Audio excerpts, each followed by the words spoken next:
Hello friends, you're watching Defense Info News channel.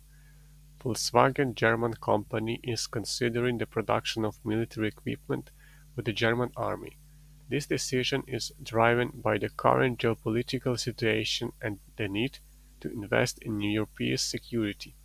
Oliver Blume, the CEO of Volkswagen, stated that the company is ready to provide consultancy and assistance in manufacturing military equipment.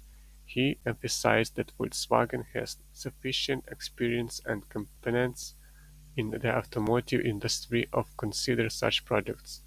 Economists point out that German car factories can spare capacity for military equipment production, as car exports have halted compared to pre-pandemic levels. This could become a new business line for companies facing competition, particularly from China. Volkswagen's decision is supported by the increasing demand for military equipment in Europe, which is driving up the shares of German defense companies. The company has past experience in producing military transport vehicles, which could be beneficial in this current situation. Thank you for watching. Put likes, write comments, and subscribe to the channel Defensa Info.